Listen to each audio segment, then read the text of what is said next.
The theatre is a place for self-discovery and expression, and also a tool for education and social change. It is often a mirror image of the world we live in, life imitating art and art imitating life. Today on Chat Shack, we have Jamila Cobham, who is a production manager and event producer at University of California, Berkeley, with over 12 years experience working in the US and the Caribbean. This included 4+ years as the production manager for CalShakes, California Shakespeare Theatre, managing numerous classics as well as new works that presented a diverse range of perspectives. Previously, she was the interim production manager for Magic Theatre, freelance stage manager for Field Tech Staging Solutions, Inc., event planner for the Barbados National Cultural Foundation, and interim theatre manager and stage manager for the Aerobara Center for Creative Imagination. Jamila is a proud member of the United States Institute for Theatre Technology's Gateway Mentorship Program and a strong supporter of social and economic justice. Welcome, Jamila, and thanks for joining me. Glad to be here. So tell me about your role. What does a production manager, event producer do? It really depends on what company you're in and what size the company is and the makeup of the different roles in the company. But a typical production manager works with a leadership team to select a season that they're going to produce in a year. So for example, they're going to be 2021 to 2022. So then we might say, okay, we want to produce 4 plays or 5 plays or maybe 4 plays, a musical and a dance show. I usually create a season based on a theme, but also within a budget of however much money each show should cost or the total budget for the year. And then the scope of the productions. And then once the season is chosen, then the production manager works with the artistic director to hire the directors and the designers. And then the production manager works with the cast and director to hire actors. And then the production manager hires stage managers and other personnel that will work on the show. Okay. So then the production manager will oversee the contractual process for contracting the directors and the designers and paying all of those people. And then the production manager also is in charge of it, supervises all the production departments. So for example, at my last job at CalShakes, I would have been the supervisor for the technical director who's in charge of the scene shop, the costume director who's in charge of the costume shop, the props master, the master electrician who's in charge of the lighting department, and the sound engineer who's in charge of the sound department. So the production manager manages those people, and then those department heads hire their staff. So the production manager is in charge of all of that, but also facilitating the entire production process from the initial concept through to the design process, rehearsal, and closing of a show. Okay, cool. Sounds like a lot, honestly. Too much. It's 4 jobs. It sounds that way. What was it that drew you to the theater? So I started dancing at Erdison Primary School a few years ago. Yeah, only a few. Just a few. And then I was in Dance in Africa. And then after Dance in Africa, I used to sing for fun. And then after Comba Mare, I was never in the drama club at Comba Mare. I don't even know why I wasn't in it. I think I wanted to be a part of it, but I didn't join for whatever reason. But then after Comba Mare, after Four Farm, I looked into BCC. Yeah. And I realized that BCC had a theater program. So then I applied to that along with something else. I can't even remember well. So I applied to probably accounts and business. Chalk and cheese. Right. I get into the theater program. And, I was talking to my mommy and I was like, but do you think I should do it? My mother thought I should do it. My aunt didn't think I should do it because she didn't think it was a viable career or a viable option. But I did it. And that's where I really started to get into theater. Before that, I was, as I said, I was doing dance and singing, but I was never actually doing theater. Yeah. My audition for the program was pretty horrible, actually. So I was real surprised I got it. I just read a poem. But that's how it started. And, honestly, I tell people all the time that I honestly think watching, as ridiculous as this will sound, but watching Days of Our Lives growing up and watching all these shows on TV, I really wanted to be an actress. Okay. I really wanted to be on TV. And that's how it started. Okay. That is interesting. Do you think there's still time for you to become an actress? Just out of curiosity. You know, I did a Zoom play last year, at the end of last year, with some people from home, and then some people in Jamaica that Matthew Merle directed and wrote.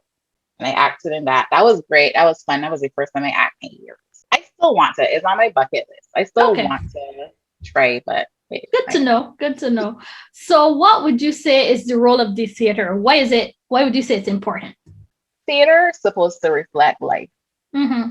and it's supposed to give people an opportunity to tell stories. It's all about telling stories and sharing space with each other. And I feel like, especially during COVID, Yeah. like realizing that there isn't that. There isn't the space to share a story together or experience with people in the same space, in the same community. Mm-hmm. You know, you're all experiencing this one event that's only ever going to be that same event that one time, because a performance is never the same twice. Yes. You know, like you could watch a TV show and it's going to be the same thing every time anybody watches it because it was recorded. Yes. But when something is live, only get that one experience that one time. And, you know, the next day it might be similar, but something will be a little different. Yes. Yeah. And I just feel as though that is like the magical aspect of it, Mm-hmm. along with the fact that, well, at least the like type of theater I like to see. Like I like authentic stories. I love stories that tell us about lives of people that you don't get a chance to hear from. Like if I go, like I'm not a big fan of big flashy Broadway musicals. Yeah. I don't necessarily love it because when I leave, I'm like, oh yeah, that was pretty or that was cool, but sure, but why did I watch it? Mm-hmm. What is it going to change in 10, 20 years? Okay. You know, I like to watch stories of, like, for example, there's not a lot of plays right now about Black joy. There's a lot of plays about Black suffering. Black pain. Yes. Yeah. Yes. And I would love to see more play. Actually, there are plays about Black joy. They just don't get produced. Okay. So I would love to see them get produced, you know, and even like, you know, like Latinx joy, Native American joy, Caribbean joy, you know, and not just like funny plays, but still plays about life and culture and that have depth. Right. Yes. You mentioned, change and some a show that maybe changes you. So I was wondering, like in the Caribbean, do you think theater has also been, a means of building cultural identity, making political statements, that kind of thing? Has that been your experience? I think in the Caribbean, truthfully, I think not in the last couple years. Yeah. I think, the generation before our generation, I think they did a lot of work in terms of building the theater community and creating an audience for it. And there was a level of momentum that was happening with the work, in Barbados and across the Caribbean. And then I think at some point in time, funding stopped, and then there's certain types of theater that continue to get a following, like Laugh It Off, but then everything was more focused towards crop over our fets and events, and theater kind of got pushed aside. But I think in terms of like the cultural identity, it's interesting because, like, for example, if you look at Japan has like kabuki theater, and everybody knows what that is. If you look at, say, Italy has like opera. Brazil has like theater via press. Like certain regions or countries have this form of theater or event that they're known for. And I feel like, like the theater historians will probably kill me for saying this, but maybe it's because I didn't study like Caribbean theater history, but I don't know what our form of theater is. Like, I don't know what our brand is. What our brand is, and you don't have to have a brand. Like, Japan got kabuki and they still do it, but they also do a million other things. That's just what their traditional form was. But I do think if we had a brand of theater, like it could be formed out of something that is similar to what crop over is, along with other genres. I do think like politics and theater are closely linked because a lot of the best stories come through some political thread or political story that happened either 20 years ago or a year ago Yeah. or whatever. Like Hillary Beckles, people didn't necessarily love Hillary's plays when they came out a few years ago, but Hillary wrote some really good plays about the most important topics in Barbados, and not a lot of people got to see it. Yeah, that's a good question. I don't know what our cultural identity would be. I feel like Isol Phillips will probably have a good answer for that. Well, maybe I'll have to reach out to Miss Phillips. I'll have to tag her when I post this. But I mean, you make a good point. I mean, I guess there was a time probably before independence too, where, there was more focus on cultural independence because, you're trying to escape colonial rule. And, there was probably more of a driver towards developing something that was uniquely ours through, theater towards the end of towards that purpose, independence and that kind of thing. Right. And then even in Nigeria, there's Yoruba theater, and I feel like when I was working at UE, I worked with Sonia Williams, who used a lot of elements of the griot and Yoruba within her plays. And other theater artists in Barbados did something similar. So there is influence obviously from Africa and African traditions, which I love. And then there's still European influence in how we produce plays. So I feel like we have a good blend of how we produce. It's just what is the brand? Okay. That kind of segues into my other question. I mean, I think you kind of touched on it a bit just now. Is in terms of theater and theater culture, what would you say are the differences in the US versus our region, or the main differences, I should say? I feel like in the US, the main difference is funding. Yeah. Okay. Simple enough answer. Because the grass is always greener on the other side, and we produce really good work out. We have good writers, we have good directors, we have good lighting designers, sound designers, crew people, everything. We have good spaces. Although people always say we don't have a space, we have enough spaces to produce in. It might not be a state-of-the-art theater, but it is a space. And all you need sometimes is a space. So I feel like honestly, the big challenge is funding or money or donors, because what has happened is a lot of companies would have relied on support from the NCF or support from the government or sponsorship from somewhere. But that exists in the US. Most companies in the US, you're either a nonprofit theater company or you're a for-profit theater company. Yeah. Or you're a commercial organization. That's also a difference. There are not a lot of theater companies in Barbados. Okay. There are theater companies in the Caribbean, but there are not necessarily a lot of theater companies in Barbados. Yeah. People put on an individual play, and there are some companies, but not enough.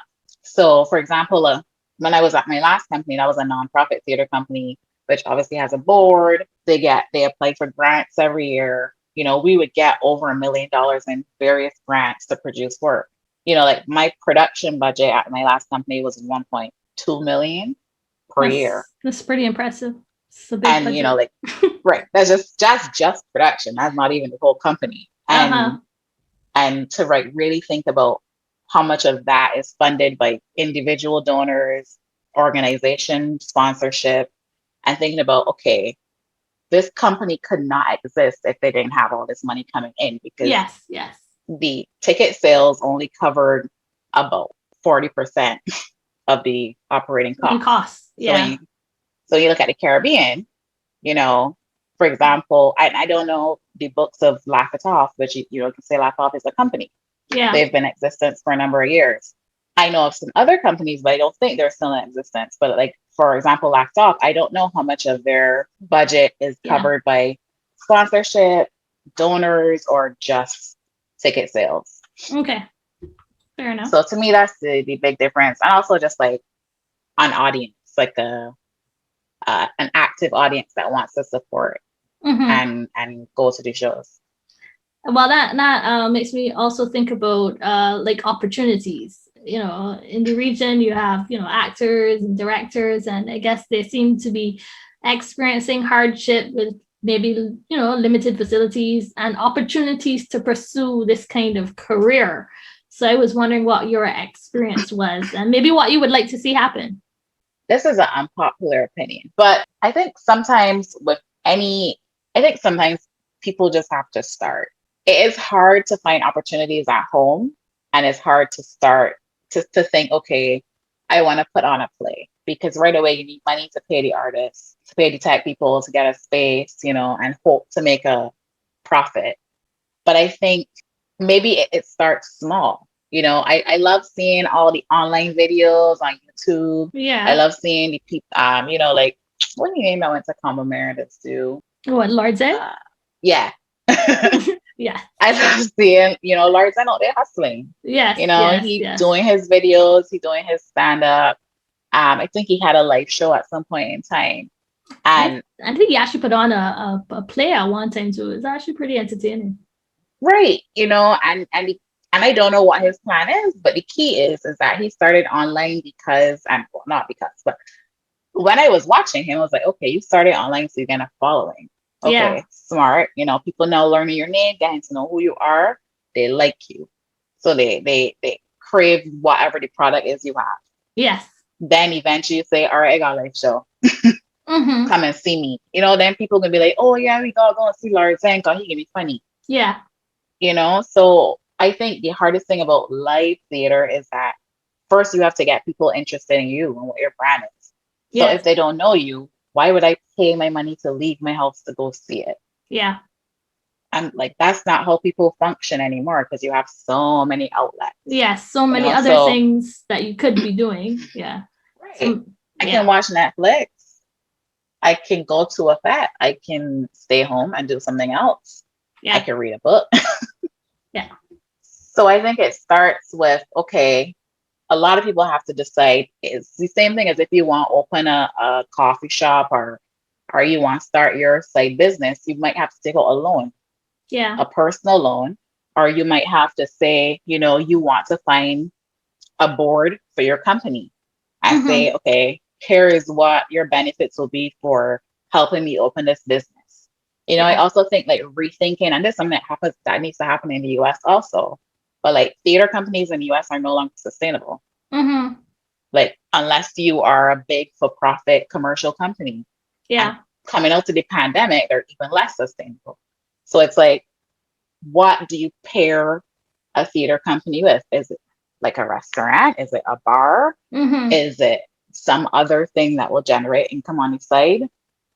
So then you have to like start thinking that way of, okay, you got the art, but like, what's the next thing generating income? Okay. Alcohol will always generate income. Yeah, no less. Okay, so the other thing I wanted to ask about, I guess, particularly in the US and UK, there's, a push now for more diversity. I was just wondering if you're seeing that in your space. There's all the, the push for talking about anti-Black racism, Black Lives Matter. I came across this We See White American Theater document published online. So there's a lot of momentum. So I was just wondering what you've been seeing in your own space. When I left Barbados in 2011, I went to grad school. I didn't really know much of, like, obviously I had experienced racism at home and, knew about everything. But when I first went to grad school is when I really started to realize how white theater was in America. Yeah. And obviously, like, coming from home, I surrounded by Black people in theater, and that was a big change for me. And then also because I'm in the tech area, it's not like I'm an actor, is even more white. Yeah. So then graduating from grad school and going to Cal Shakes, they had a equity, diversity, and inclusion committee when I first started. And that committee focused on like company culture and trying to figure out, how do they change the narrative of the company? Yeah. And also because it was a Shakespeare company, you're producing work by white Shakespeare. Yes. From a million years ago, which caters to the white middle class people in California, who want to see Shakespeare done in a particular way. Yeah. That does not necessarily speak to BIPOC communities. So how do you focus on equity and inclusion while producing work that is not inclusive. You know, Interesting so question. so there was all sorts of work done to, first start on, okay, how do we make the staff happy? Well, like, what do we need to do to change the culture in the company? Whether it is the hours people are working, the pay, etc. And then move into, okay, we don't have enough Black or brown people in the company. So Yeah. how do we change that? Like honest conversations we had about like who eventually needs to leave so you can leave a seat available for somebody else. Because when I got there, in the office, working in admin positions were a ton of white women. And then working in the like tech positions as like a technical director were a lot of white men. Yeah. So, it changed significantly over the last 5 years, which took a lot of work on me and like the person who hired me in terms of being intentional about who we hired into the company. Yeah. Okay. And which took a lot of work to be like, well, I'm not going to hire this white man. Like I once had a white man tell me that I didn't hire him because he was white. And I was like, you're correct. I didn't. Also, you weren't the best person for the job, but I didn't. Yeah. I'm sure that was a rarity for him. He was a fall, but also with equity, I've done a lot of training.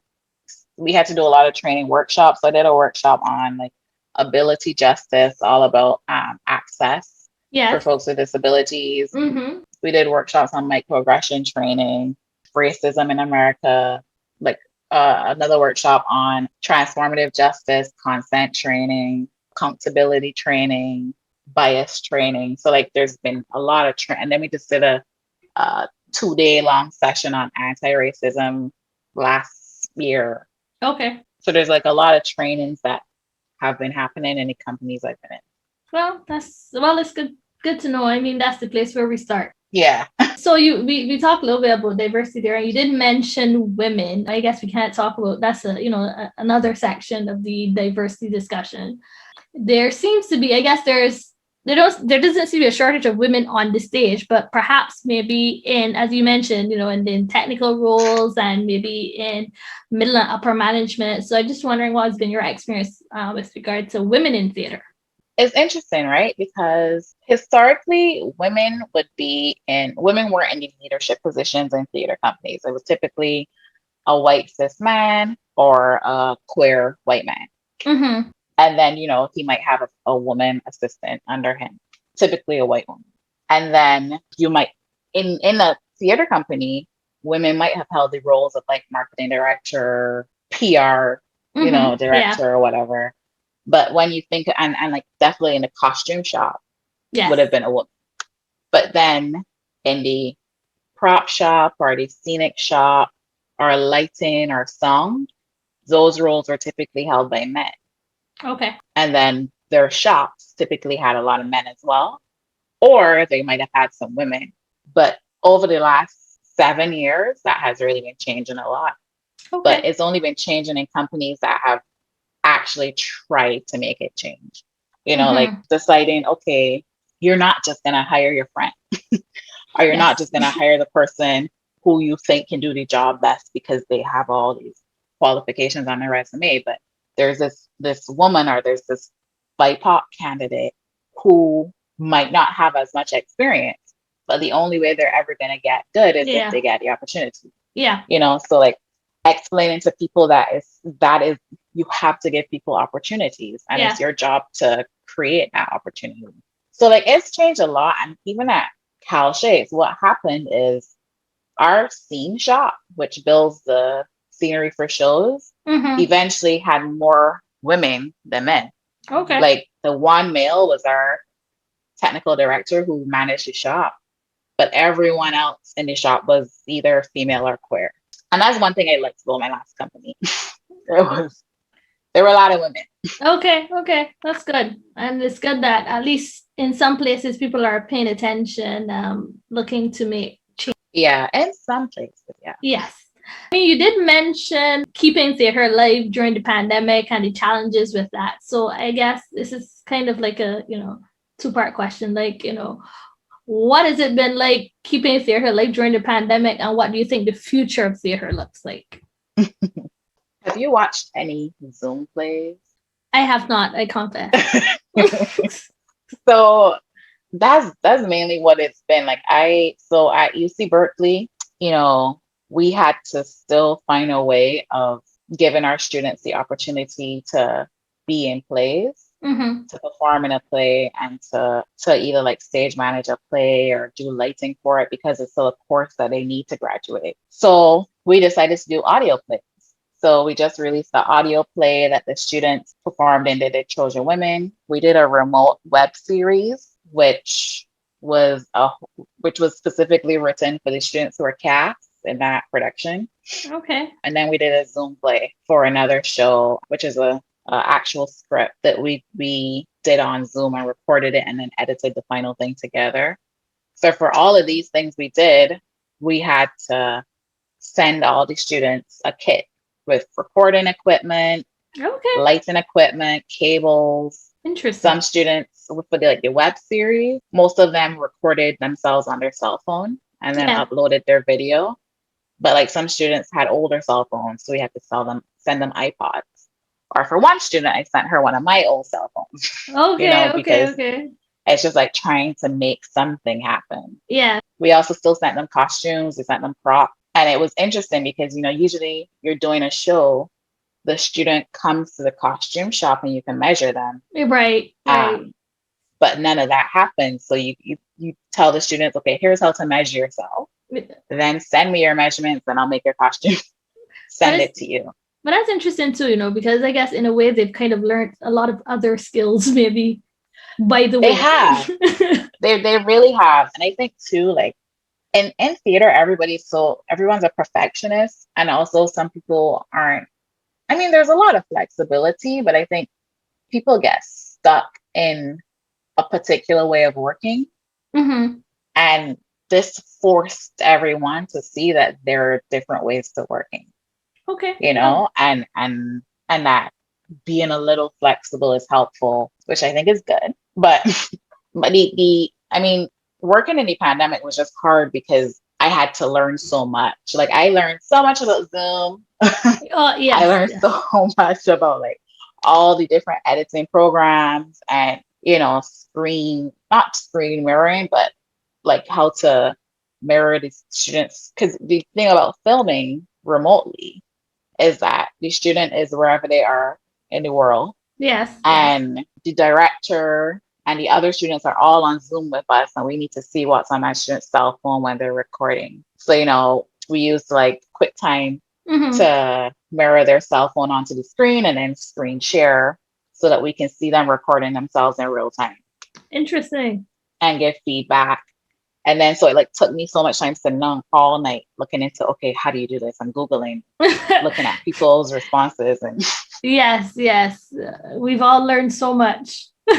I know. I didn't need to learn, but yeah. But you never know. I mean, you say that, but you never know when that information might just come in handy.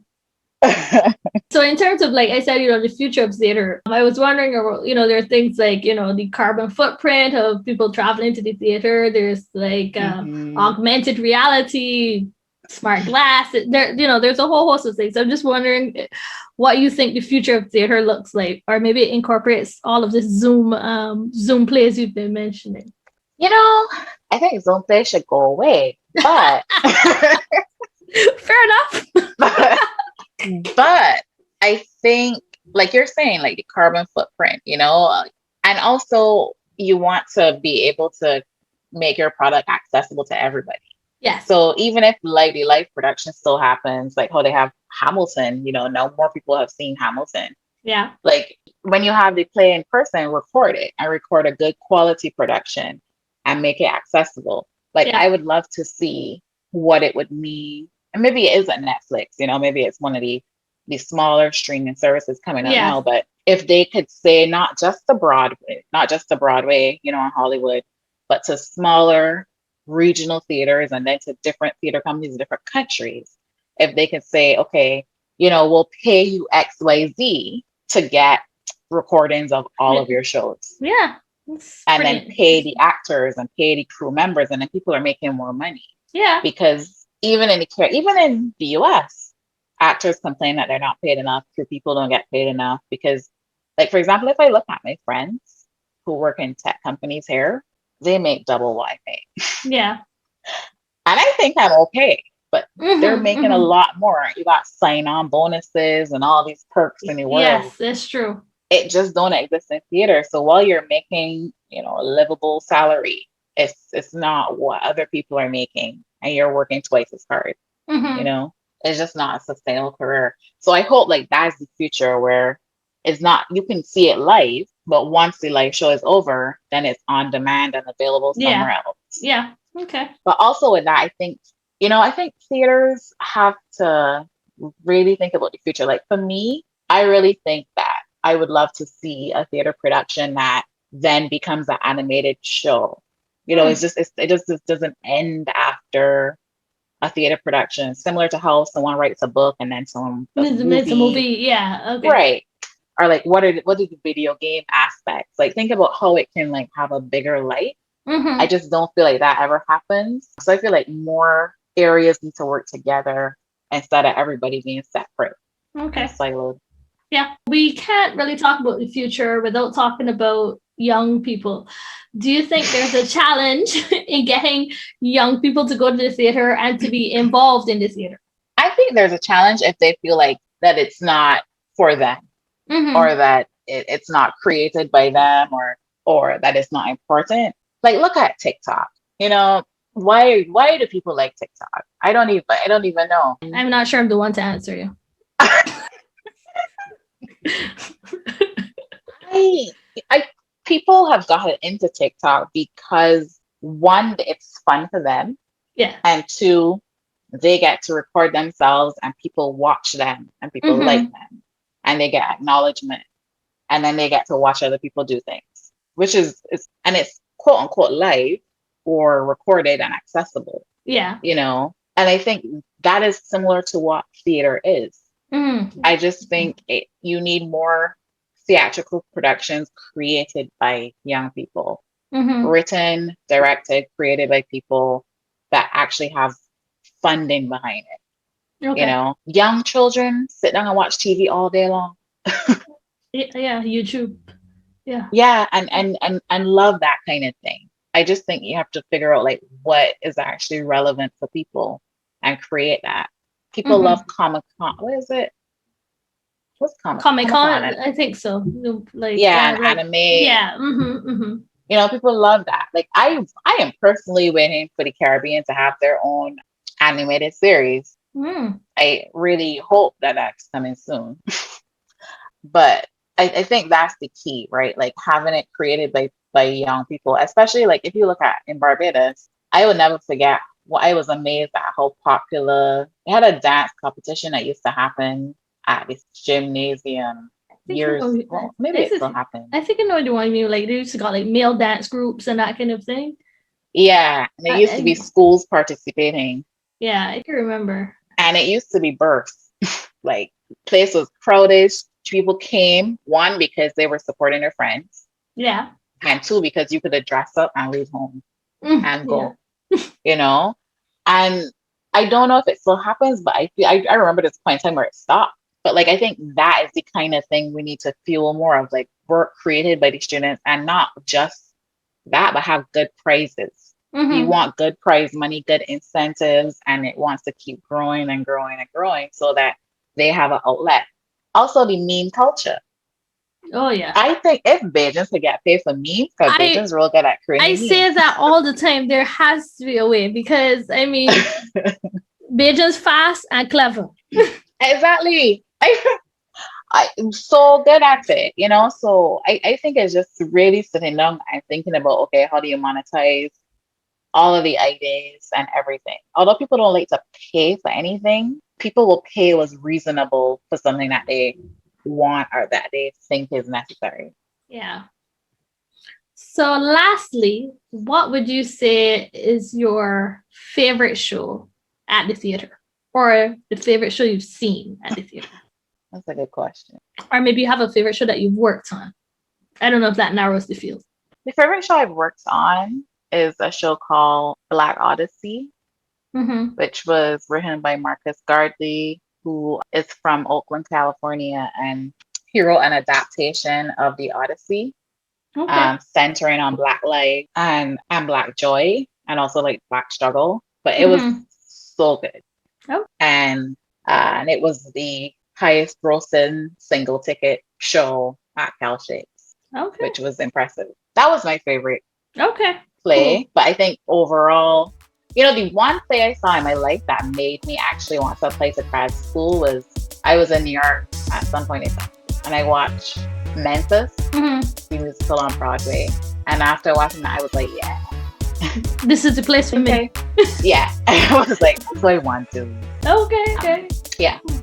So thanks so much for joining us all the way from California, Jamila. Hopefully the world will reopen and I can visit one of your shows very soon. Yay, you should. Yeah. Thanks for asking me to do this. No problem. Thanks for listening. Don't forget to join us every other Wednesday for another episode of Shack Shack. Subscribe to our podcast using your favorite podcast platform. We are on Apple Podcasts, Google Podcasts, and many more. You can also connect with us on IG, Facebook, and Twitter, or by email at akia@shackshack.club. Let's shake things up.